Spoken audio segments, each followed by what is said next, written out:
مجھے بتائیے حکمت اور دانائی حضور سے بڑھ کر کون جانتا تھا؟ کیسے پیغام دینا ہے، حکمت دانائی کیا ہے، رواداری کیا ہے، یہ حضور کی طرح کون جان سکتا ہے؟ اور کفار مکہ کو سب سے زیادہ تکلیف کس بات پہ ہو سکتی تھی کہ ان کے بتوں کو غلط کہا جائے، اور انہوں نے کہا بھی کہ یہ نہ کریں، ہمارے بتوں کو غلط نہ کہیں، بلکہ حضور کے چچا کے پاس آئے، جناب ابو طالب کے پاس، کہ آپ اپنے بھتیجے کو سمجھائیے کہ ہمارے بتوں کے خلاف بات نہ کریں، انہیں کوئی دولت چاہیے تو بتائیں، انہیں کسی خاتون سے نکاح کرنا ہے تو بتائیں، انہیں تخت و تاج چاہیے تو بتائیں، لیکن ہمارے بتوں کو غلط نہ کہیں۔ تو حضور کے چچا حضور کے پاس آ کر کے کفار کی یہ بات سنانے لگے، تو آقا کریم نے کیا کہا؟ یا امی لو وضع الشمس فی یمینی والقمر علی یساری، میرے چچا اگر یہ سورج کو میرے دائیں ہاتھ پہ رکھ دیں اور چاند کو میرے بائیں ہاتھ پہ رکھ دیں، اگرچہ ان کے لیے ممکن نہیں ہے، لیکن اگر یہ کر گزریں اور کونین کے خزانے میرے قدموں میں رکھ دیں، میں بتوں کو پھر بھی غلط کہتا رہوں گا، بتوں کو پھر بھی جھوٹا کہتا رہوں گا۔ میں آپ کو یہ بات بتانے جا رہا ہوں وہ یہ کہ کفار مکہ کو سب سے زیادہ تکلیف اس بات کی تھی کہ کوئی ان کے بتوں کو غلط کہے، اور حضور سے بڑھ کر حکمت کون جانتا تھا؟ تو چلو اس بات کو آخر میں رکھ لیا جاتا، لیکن حضور جانتے تھے دین کی بنیاد ہی یہی ہے، کانٹے بچھتے ہیں، گڑے کھدتے ہیں، جو بھی ہوتا ہے ہوتا رہے، لیکن لا الہ ہمارے کلمے کا آغاز یہاں سے ہوگا، پھر الا اللہ کہیں گے۔ پوری کائنات بچھ جائے تمہارے لیے، تمہیں آسان قرضے دے دے، تمہارے قرضے معاف کر دے، اس شرط پر کہ تمہاری رواداری اس طرح ہو کہ تم غلط کو غلط نہیں کہو گے، تو ہمیں یہ شرط قبول نہیں کرنی چاہیے۔ مختلف ادوار کے اندر ہر حکمران یہ کرتا ہے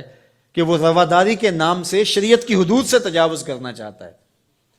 شریعت کسی کے گھر کی لونڈی نہیں ہے، میرے محبوب کا لایا ہوا نظام ہے۔ 25 دسمبر ہو یا کوئی اور دن، ہولی ہو یا دیوالی یا کوئی اور موقع ہو،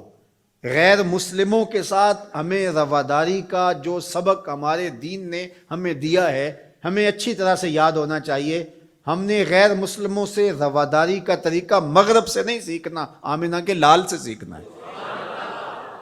تو ہمیں کبھی بھی اس عقیدے سے انحراف نہیں کرنا چاہیے۔ ہمارے آیان اقتدار، ہمارے کار پرداز ذمہ دار حکومتوں کے تخت و تاج کے مالک مختلف ادوار کے اندر ایسے فول کر جاتے ہیں کہ جو شریعت کی دھجیاں اڑانے والی بات ہوتی ہے، اور وہ اس کو رواداری کے نام پہ کر رہے ہوتے ہیں۔ ان کے ساتھ رواداری کا یہ مفہوم نہیں ہے کہ جا کے جو ہے وہ ان کے بتوں کی آپ تعظیم کریں اور ان کے اوپر چڑھاوا چڑھاویں یا پرشاد جا کے ان کی کھائیں، یا اسی طرح جو ہے وہ کرسمس ڈے کے اوپر ان کی تقریبات کے اندر اس طرح شامل ہوں کہ ان کے مذہبی شعار کو آپ جو ہے وہ اختیار کر رہے ہوں، تو یہ ہمارا دین اس کی اجازت نہیں دیتا۔ باقی وہ جو بات کہی گئی کہ تم ان کے جھوٹے خداؤں کو گالی نہ دو، وہ تمہارے سچے خداؤں کو گالی دیں گے، تو اس کا مفہوم یہ نہیں ہے کہ انہیں جھوٹا نہ کہو، انہیں غلط نہ کہو،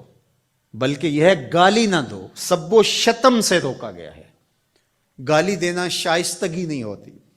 گالی دینا، سب و شتم کرنا، یہ تو آپ کا اپنا دہن بگڑے گا، آپ کی اپنی زبان خراب ہوگی،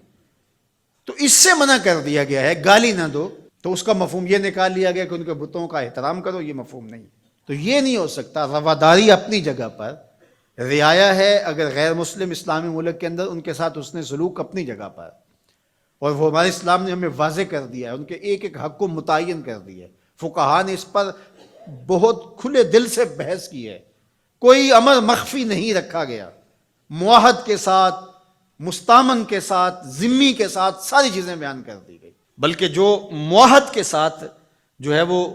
زیادتی کرتا ہے تو قیامت کے دن اس کا مقدمہ حضور لڑیں گے۔ یہ ہمارے دین نے ہمیں بیان فرمایا، زیادتی نہیں ہے، لیکن اس کا یہ مطلب نہیں ہے